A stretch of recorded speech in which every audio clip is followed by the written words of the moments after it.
Thank you very, very much. I really thank the organizers of this year's LEADS program and Professor Theodonis Beacom for inviting me to speak today. And I'm proud of the relationship that the Federal Reserve Bank of Cleveland has with Central State University. It's really nice to be on campus today myself. You know, you really get a sense of history here when you're on campus. At the Federal Reserve, we're proud of our own history. We're very proud of the fact that even though the first two attempts at central banks in the United States only lasted 20 years each. Okay, thanks. This Fed is in its 105th year. Of course, Central State is even older than the Fed is. You just celebrated your 131st birthday, so congratulations on that. Central State's designation as a historically black college and its focus on providing a high-quality academic experience to all students are things to be very proud of. They make this university a very good place for you to speak about the benefits of an education in economics and the importance of diversity in the field of economics. Now, before I continue, I should remind everyone in the room that the views I'll present today are my own and not necessarily those of the Federal Reserve System or my colleagues on the Federal Open Market.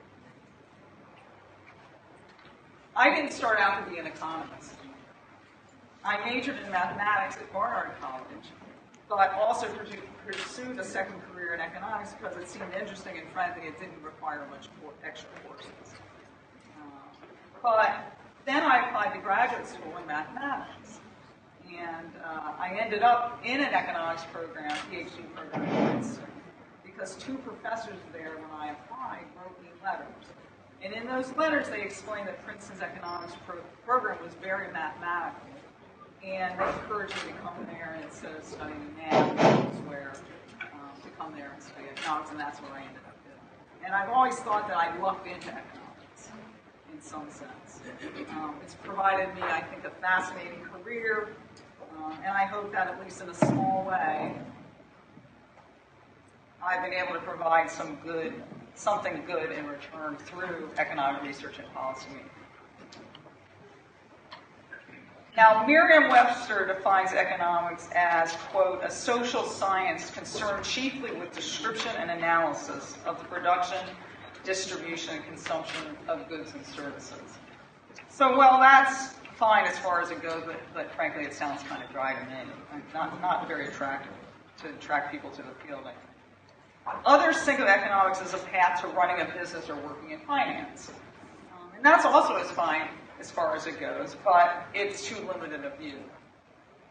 Instead, I like to think of economics as a social science that helps us think about how people use scarce resources, interact in markets or in other economic settings, respond to incentives, and make trade-offs. And the fact that economics is a social science, one that involves people and their choices, makes economics complicated. People always make things more complicated, but it also makes it much more interesting. Now, because economics provides a rigorous way of thinking about trade-offs, incentives, and costs and benefits, it does have many real-world applications. It can help a company be more profitable, but it can also help policymakers formulate better public policy that affects people's lives. It can help us analyze the distribution of income across individuals, regions, and countries, and the causes for those differences. It can help us understand how a small financial shock might be propagated economy-wide or even globally, and what can be done to prevent such contagion. It helps us understand the issues facing people in or entering the workforce and provide evidence on which programs are most effective at helping them finance their education, develop new skills, and manage the changing job landscape driven by technological innovation. Economics can help us understand how people make financial decisions, which we were sort of seeing in action today in the case studies, and how simple changes can result in better outcomes.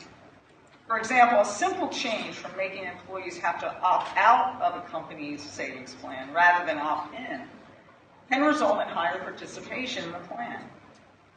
Now, one well-formulated study of a Fortune 500 company's 401k savings plan found that switching to automatic enrollment increased employee participation from 49% to 86%. Now, it also found that employee savings decisions tend to be inert, so the default contribution rate and fund allocation are important features to consider in designing such a plan.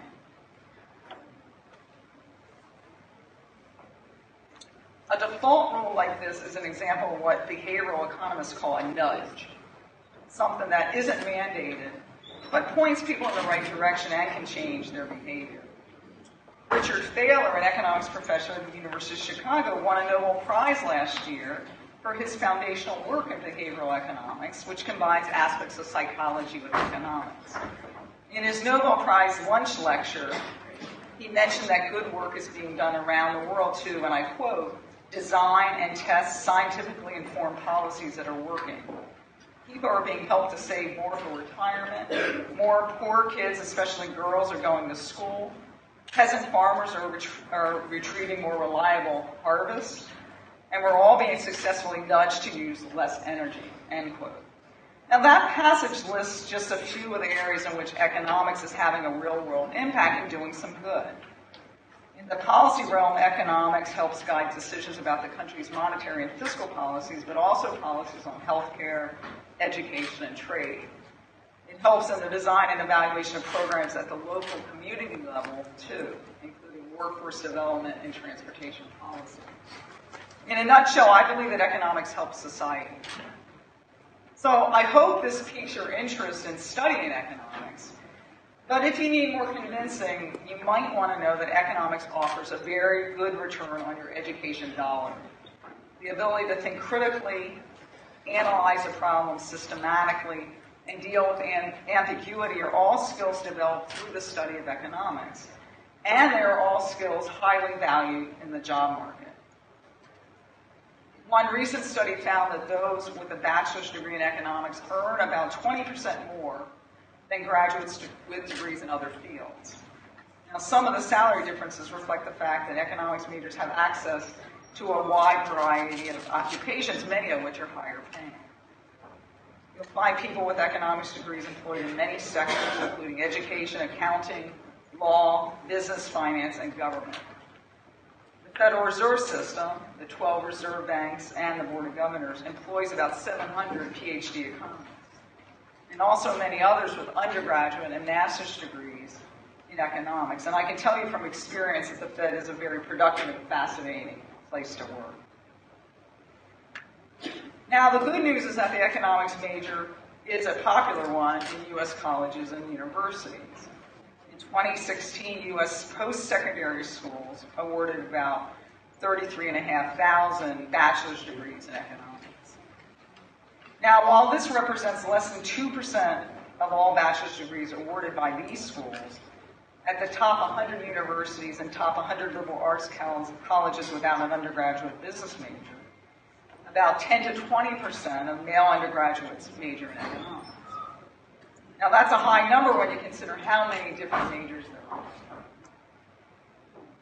But despite its popularity, the field has had less success in attracting women or historically underrepresented racial and ethnic minorities. Now, while there's been some improvement compared to the 1970s, this underrepresentation has been going on for many years. Using U.S. Department of Education data on four-year nonprofit colleges and universities over 2011 to 2015, Bayer and Wilcox found that while women earned more than half of all bachelor's degrees awarded across all fields, they earned less than a third of the bachelor's degrees in economics. And the numbers are lower for underrepresented minorities, who earn slightly more than 20% of bachelor's degrees and about 11% of economics degrees awarded. So if you think of this in terms of the share of female graduates who choose to major in economics, and the share of male graduates who choose to major in economics, according to the Bayer and Wilcox numbers, there's one female economics major for every 100 female bachelor's degrees, compared to about 3 male economics majors for every 100 male bachelor's degrees. So what that means is that women are choosing a major in economics at only a third of the rate of men. And similarly, minorities are choosing economics over other majors at only about half the rate of white students. Now, while you don't need to have majored in economics to enter a Ph.D. program in economics, it is a natural path. So given the underrepresented representation of women and minorities at the undergraduate level, it's probably not surprising they're also underrepresented at the Ph.D. level and in academia. The good news is that representation of women among the ranks of academia, from first-year graduate students through full professor, is higher now than in 1970. The bad news is that progress is slow. In 2017, females made up 32% of first-year grad students in economics compared to 30% in 1997. Almost a third of new doctorates in 2017 were awarded to women, but gender diversity falls as one moves up the academic ranks. Women make up less than 30% of assistant professors, about 23% of tenured associates, and about 14% of full professors in economics. Unless there's a pickup of entry into graduate school, it's hard to see how these numbers can increase. Now, analysis of minority representation in graduate economics is complicated a bit by the fact that almost 60% of doctorates awarded in economics are awarded to non-permanent resident students. Some of these graduates return to their own countries, while others stay in the U.S. Now, if we restrict attention to U.S. citizens and permanent residents, of the 479 economics doctorates awarded in 2016, only 48, that is 10%, were awarded to underrepresented minorities. 15 were earned by African Americans, and 33 by Hispanics or Latinos. In the academic professional ranks, underrepresented minorities make up less than 10% of assistant professors and less than 5% of full professors. Now, there has been some progress. The percentages of undergraduate and graduate degrees awarded to minorities have increased over the past 2 decades. But the rate of change has been slower than the growth of the minority population in the U.S. and slower than the growth of minority representation across all fields and in the STEM fields of science, technology, engineering, and math. Indeed, minorities earn a greater share of the degrees awarded in the STEM fields than they do in economics. Similarly, the representation of women in the STEM fields is also now higher than it is in economics. So an interesting question is why women and minorities are underrepresented in economics. One potential explanation is the lack of role models in the field. So seeing someone of the same race or gender being successful in the field can be validating. And having someone like you to run ideas by or get advice from can be very helpful. So the relative lack of women and minorities in economics could be perpetuating underrepresentation. So this is a plausible explanation, but it may be only one piece of the puzzle because the empirical evidence on role models is somewhat mixed. So one study of a selective liberal arts college that essentially involved random assignment of students to instructors found that having an instructor of the same gender did not increase the probability of a student taking more classes or majoring in the field regardless of the gender distribution of the department. But it was associated with the student earning a higher grade in fields dominated by the opposite gender.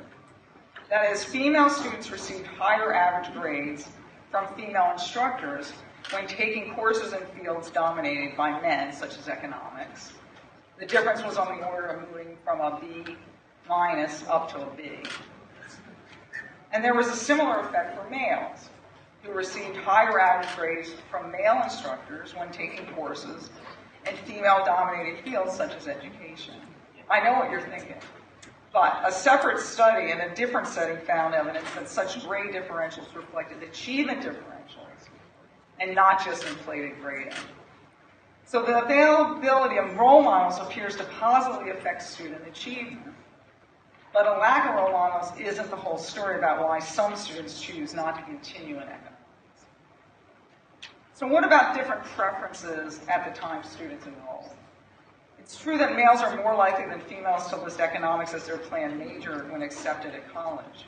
But this gender difference for incoming students is not the full story, because research that looks at progression of students through the majors found that female students are relatively more likely to drop out of the major and switch to another field compared to male students.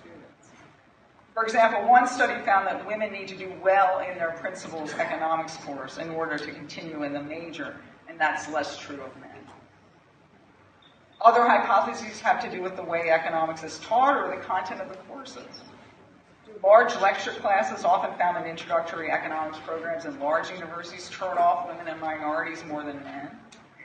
Do the topics incorporated into the intro courses appeal to one group and not the other? And if so, how could the content of the courses be amended so that all students, regardless of race, ethnicity, or gender, feel included and take up the opportunity to be an economics major? Could it be that implicit biases come to play at each stage of the academic ladder, as has been shown in other types of settings? Now, as a college math major, I'm very happy to say that the theory that women may be more turned off by the heavy mathematical content in economics does not pan out. In fact, women earn over 40% of bachelor's degrees in math and statistics, a higher share than in economics. Women do well in math at the high school level, and women are selecting other fields that are very quantitative, like psychology.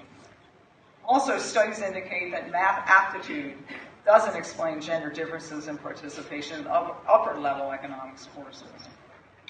So there are several different theories being explored, and I suspect that at the end of the day, there are multiple drivers of the underrepresentation of women and minorities in the field of economics. But you might ask, why should we care?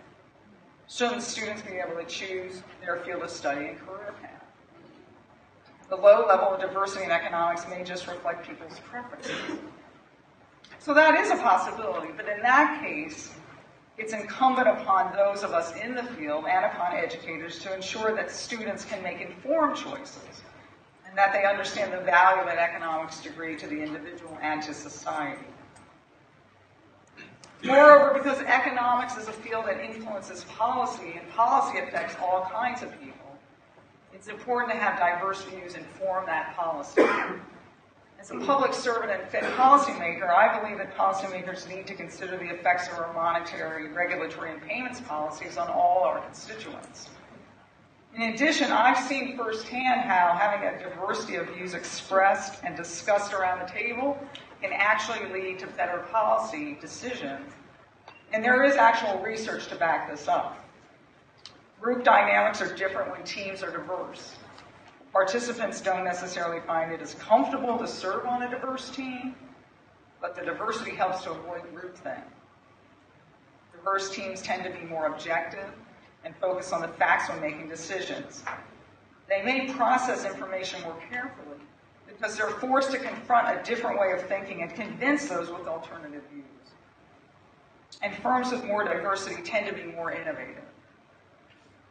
Research also shows that firms with diverse management tend to have above-average earnings. Perhaps the better decision-making and innovation associated with diversity is showing up on the bottom line. Now, beyond current policy and business outcomes, another reason I'd like to see more diversity in the field of economics is so that the field itself doesn't get stymied in groupthink. To expand our knowledge, economics needs to continually take on new research questions and develop innovative techniques and ways of analysis to arrive at answers to these questions. Broader representation in economics means a broader set of issues will be tackled and a broader set of research disseminated, resulting in better policy outcomes that will improve the economic well-being of a greater share of the population. The American Economic Association, through its committees on the status of women and the status of minority groups in the economics profession, is taking a close look at diversity in the economics profession and is offering programs and resources aimed at increasing diversity at all levels. The association provides information to students who want to pursue careers or a graduate degree in economics, and also provides lesson plans to teachers. It offers a summer training and scholarship program to help prepare students for graduate school, And with the National Science Foundation offers a Summer Economics Fellows Program, which is designated to increase their participation and advancement of women and underrepresented minorities in economics. I serve on the board of the Council for Economic Education. This nonprofit organization's mission is to educate students in kindergarten through high school about economics and personal finance so they can make better decisions for themselves, their families, and their communities. And the Council provides many materials to teachers and also runs the National Economics Challenge, a quiz bowl competition which reaches a wide population of students in terms of gender, race, and income. Last year, over 11,000 high school students participated in the challenge. Of these, 42% were girls and 22% were underrepresented minorities. And participation from these groups has been increasing over time. A recent survey found that participants' performance on advanced placement exams exceeds the national average, with especially strong gains shown by female and minority students. And our participants are more likely than non-participants to choose to major in economics. At the Cleveland Fed, we strive for excellence in all that we do. And that means we're taking actions to foster a culture that champions diversity, inclusion, and opportunity throughout the organization. To increase our ability to recruit high-quality talent in a variety of positions, including banking, computer programming, data science, accounting, as well as economics, we're developing relationships with schools in our district, including Central State. Last June, we hosted a number of Central State students and several faculty members as part of your school's 8-week Summer Banking Institute program. And we'll do that again next month.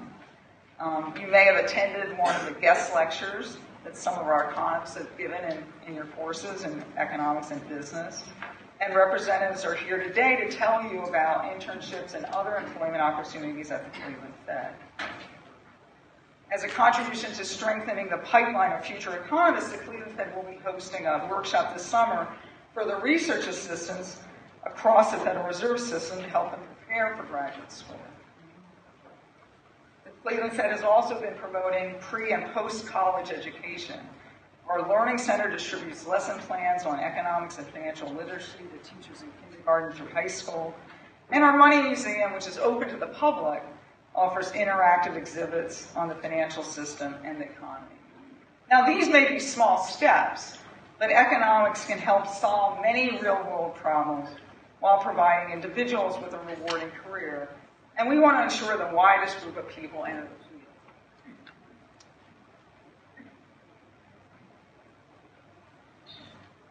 Now, 50 years ago today, this country lost a great leader, Dr. Martin Luther King Jr.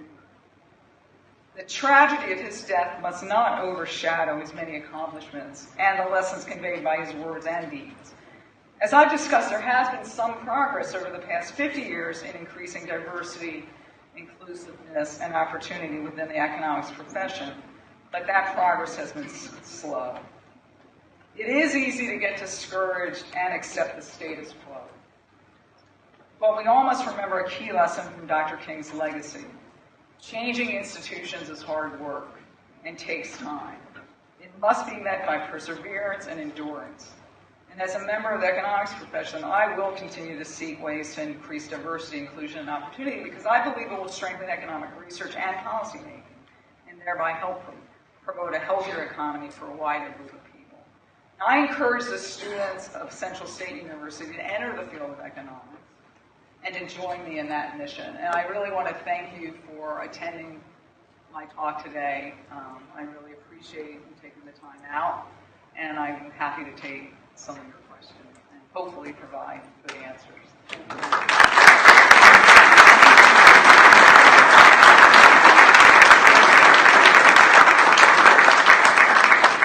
Good afternoon, good morning. Please give Dr. Mester another hand for sharing her wisdom.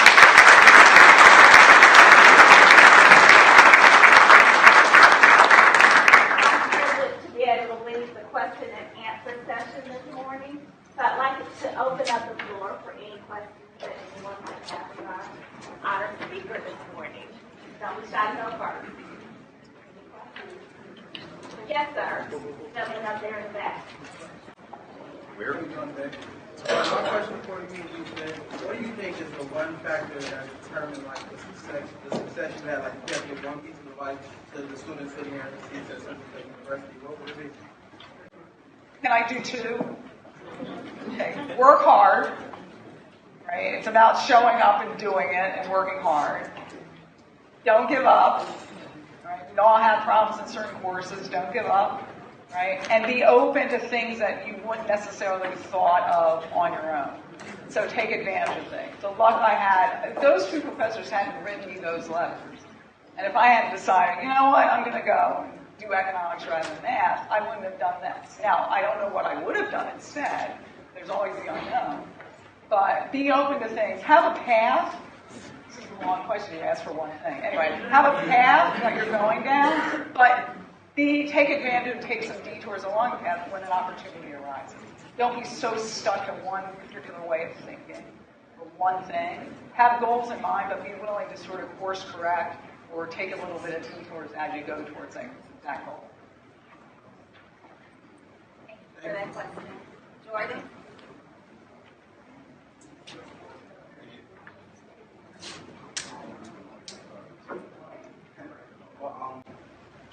My name is Jordan Phillips. My question was just, so working for the feds in Cleveland, I took a visit there last summer, and also being getting ready to be a graduating senior, I just want to know, are there any careers in particular, economics that you think people could look out for, or possibly go for graduate school? Because I'm thinking about going to grad school, but I don't know exactly what I want to study yet, so why exactly do you have to study economics? What could I look forward to? So there are many different things that you can do with economics degree, so I encourage you to think serious about it. But there are other fields as well that are very interesting too. So I am very sympathetic to you wanting to sort of work a little bit first and then see where you want to do graduate school. I have a nephew who did exactly that. I don't know whether that was his plan, but he came out of school. He was an undergraduate, graduated during the crisis when there were no jobs and the thing, so he had to go to, there weren't jobs, he didn't know what to do. So he worked a little bit, and then he decided at the end of that he didn't really want to be a lawyer because he worked at a law firm. He learned that by working at the law firm, and so he's now in graduate school in anthropology. So there are a lot of different cases. In terms of what you could do, I would, the Federal Reserve System overall, not just in, if you wanted to go farther afield, every reserve bank and the Board of Washington hire interns. And they work on a variety of different fields. We have interns at our bank that would work in our area where we're doing coding, computer programming for some of the services we offer the U.S. Treasury. We do have interns in our economics department. We have finance, accounting interns. So I would encourage you to look at the Federal Reserve System overall.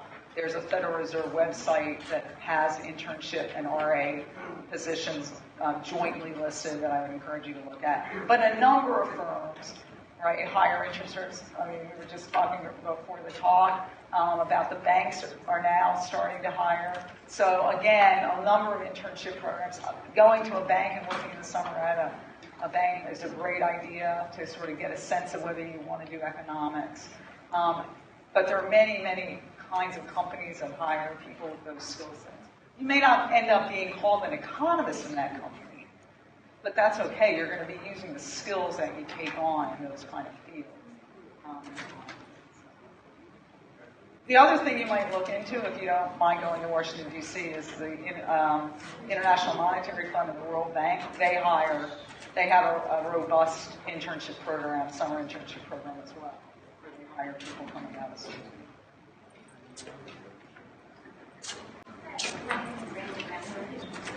I was just wondering if you have any advice on being in such a male-dominated industry. What can we do to get our voice recognized and also continue our business and still do something? So I find this a very important question now these days because I really honestly, when I was coming through, and I could be just the Fed is a very special environment, I think it is. I never felt that I was treated differently because of my gender. But I fully take on board that people are treated differently because of their gender. And as you go up in an organization, or maybe as you mature, you recognize it more than you do when you're younger. So I would say the first thing is, and it's unfortunate to be true, you have to be better than everyone else. That's the best way, because at the end of the day, companies want to do well. And so if you're good, right, and better, people will recognize that. But also don't be shy about making sure that you engage, right? If an opportunity comes up, you should engage in it. Now, it's a little bit unfair because, why should you have to do that and perhaps someone else doesn't have to do that? But I think those are the things. If you're the best person in the room, you're going to be recognized as the best person in the room. Not maybe the first time, but over time. Because the incentives are such, I'm an economist, incentives matter. They're going to want to take your ideas on board. So be willing to participate and be willing to make yourself really good at what you do, whatever it is. Dr. Mester, I'd like to piggyback on that question. We know that you became president of your branch of the Federal Reserve in 2014. Could you tell us a little bit about your association with the Federal Reserve System and what your greatest challenge and your greatest opportunity or accomplishment you're most proud of? Okay. So when I was in grad school, and I actually met my husband in grad school. So it was another one of these just lucky kind of things, right? So when you're in grad school and you both get your degrees, you go on the job market together, right? And the professors in here know what I'm talking about. And you kind of interview with a lot of places. Well, he ended up at the University of Pennsylvania, and I got an offer from the Philadelphia Federal Reserve Bank. So that's how we ended up in Philadelphia, and that's how I started my career. As I said, I wasn't focusing on getting a job at the Federal Reserve. You're trained as an academic, so you interview at any place where you can do research. And the Federal Reserve Bank of Philadelphia was a very good research environment. I could do policy work, support, but I could also do academic-style research. And so that was attractive, and it was a match, and so we ended up there. And then through my career, once I was there, I kind of got more involved in policy work and more of the issues that the Federal Reserve studies. I mean, the nice thing about the Fed is it's not just macroeconomics, it's also banking and finance. So you can choose a lot of there's a lot of interesting topics to work on when you're in the Fed. And so it's a very productive place to be if you're interested in these kind of questions. And so that was and then, they asked me to take on some management responsibility of the banking group there, et cetera, and then you just build yourself up.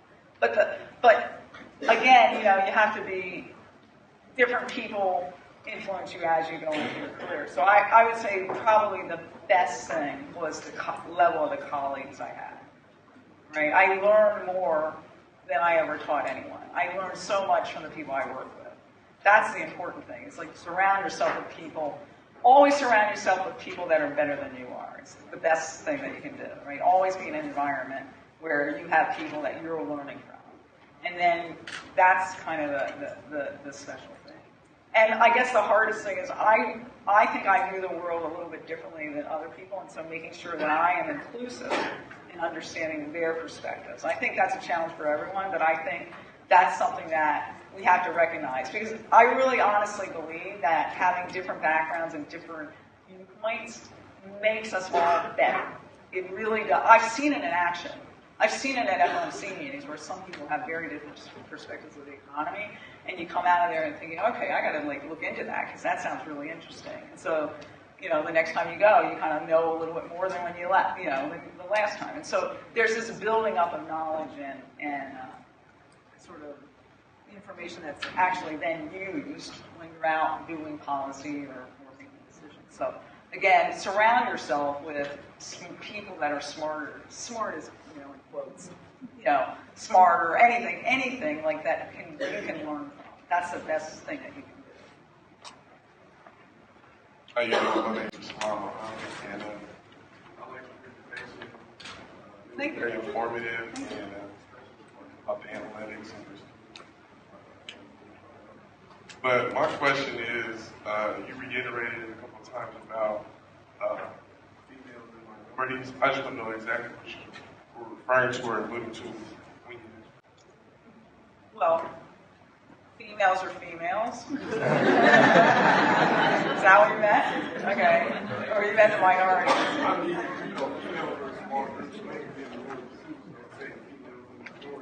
Well, because the way the data are cut, right? So there's one committee in the American Economics Association, right? That is status of women in the economics profession.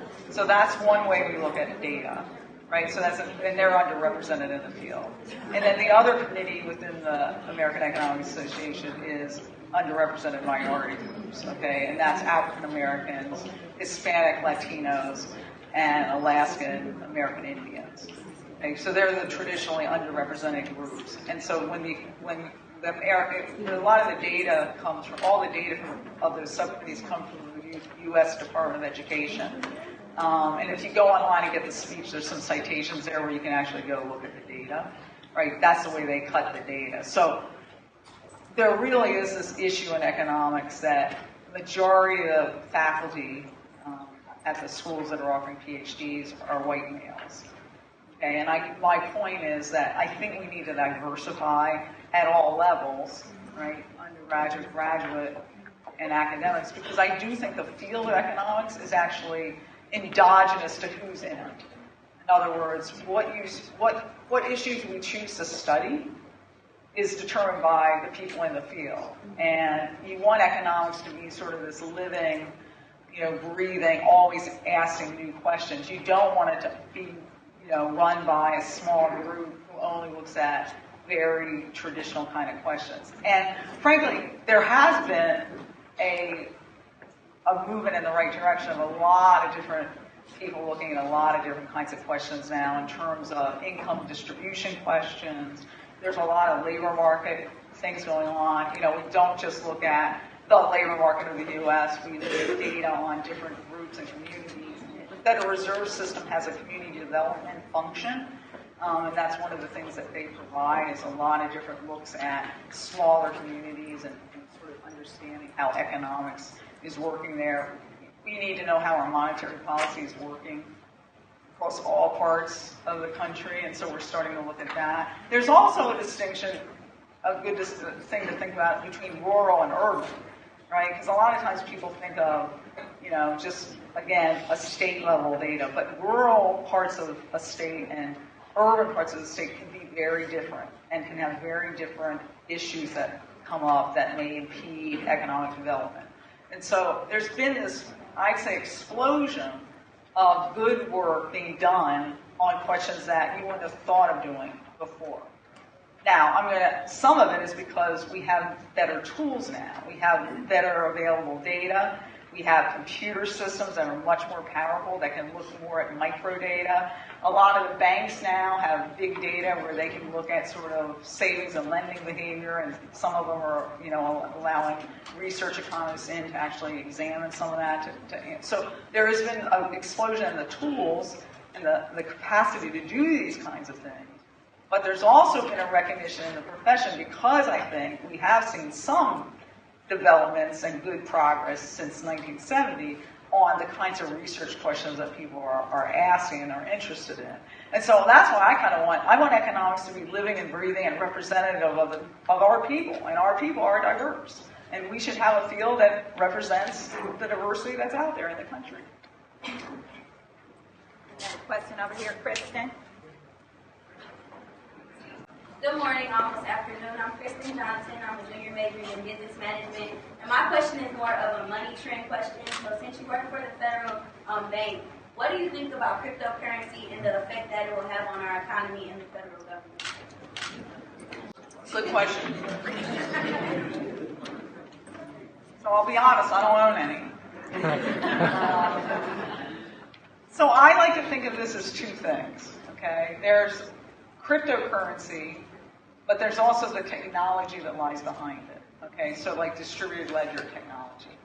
The technology I find very interesting. I think it will have lots of applications. It already does have, there's explorations of using it in a lot of different ways. I think that's, contracting, abilities to do contracting more efficiently with it. So that I think is very interesting. One application is currency. Electronic currencies and cryptocurrencies is one case. So there's no plan of, get rid of the US dollar and have a Federal Reserve cryptocurrency. the Federal Reserve is interested in sort of knowing about those currencies because we care about the technology, and we have a project ongoing where we're working with industry to talk about and to explore both the security of the payment system and the speed of the payment system. The private sector is working on that, but it was convened by the Federal Reserve System.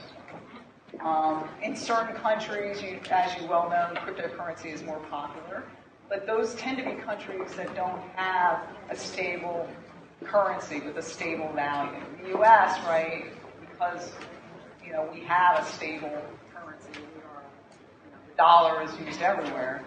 I don't see that happening to us somewhere soon. But I understand if you're in a country where inflation's out of control and governments are changing all the time, it might be more attractive. So, but it's a currency that fluctuates in the market and fluctuates in ways that hasn't been traded that much. So you're taking on a lot of risk when you take on that kind of asset.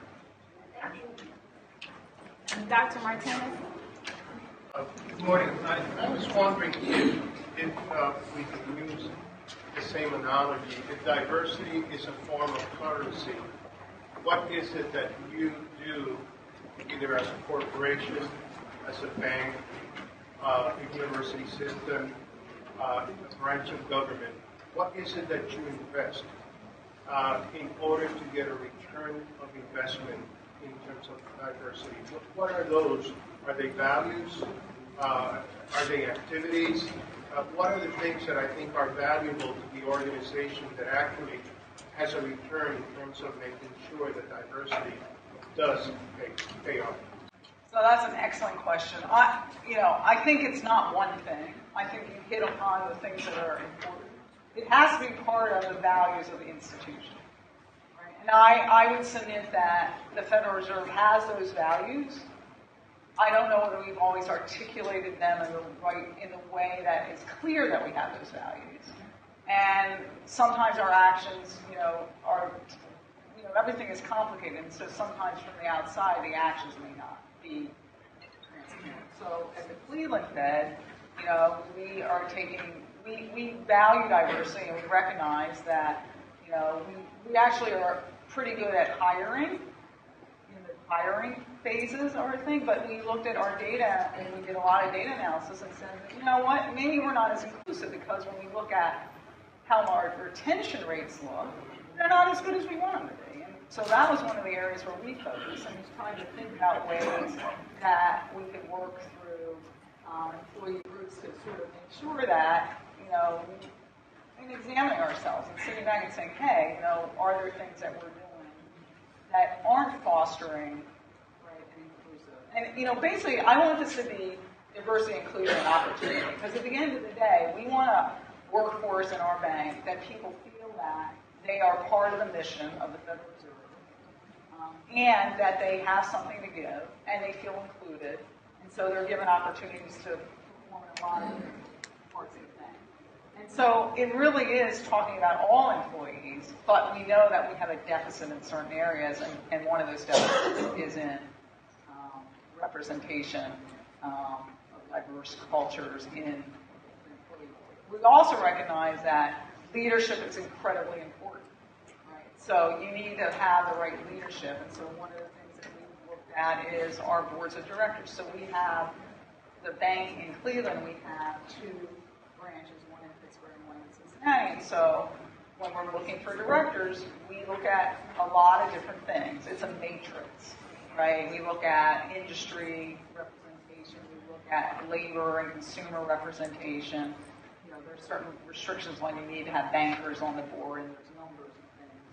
We have to abide by 2 rules. But one of the things that we're looking for is diversity, because I think it's very important. I mean, I cited some research that organizations that have diverse boards of directors actually perform better. So, it's not a kumbaya thing. It really is. You perform better when you have diversity. And so we're trying to do it on all fronts. And Diana Starks, I'm looking right at her. She is in charge of a lot of our diversity programs, and she's doing an excellent job of sort of making sure that our culture is one that is inclusive. And I'm sure you know this, your provost, you can say it, and that's good. But you really have to get it throughout the organization and all those organizations where you involve students on up the ranks of both your administrative staff and your faculty staff. And so different things work with different, I mean, that's what the diversity is. People think differently, kind of think of different ways of kind of getting everyone on board. But the top is very important. And the bottom is, you know, the starting, when people start in, I believe that you're in that mission. And then the question is, once you get them in the door, how do you keep them there? How do you get them performing? And so that's a challenge, right, for organizations, especially if it's sort of you're trying to shift things in a direction. Nudging, right? How do you nudge people? And so we're trying to do things. We're thinking about our incentive programs and things to sort of get people to think in a different way. You know, approach problems differently, because if people feel comfortable doing that, then they'll do it in all walks of their life, in the net, in all the work. So again, I wish I could say do this and everything's fine. I haven't found that. If you found it, let me know, because I'll try to do it. But we want to just keep doing what we can do. At the end of the day, it's just a better way of operating. Don't want to cut you off from that fabulous answer, but we want to try to squeeze in one more question if we may, and this gentleman has been waiting patiently. Sorry. Hello. My question is, how should students go about finding self-made mentors, and what are the main skill sets that mentors instill in you? That's a good question. So, for one thing, I mean, I talked about role models here. And some people feel more comfortable having a role model that looks just like they do. But frankly, you know, I was influenced by a lot of male role models. The two professors who wrote to me were men. So you can find mentors everywhere, right? You just have to be open to it. And people generally, I think, the people I've run into, they generally want to help, right? I mean, I think everyone kind of wants to help. So, you know, if you're a student, right, other students can be your mentors, right? Upperclassmen or even people in your classes who've had other experiences. You can learn from everyone, right? And just remember that it takes time, but it is good to keep in touch with people. Now it's easy. I mean, there's all these ways of communicating with people, right?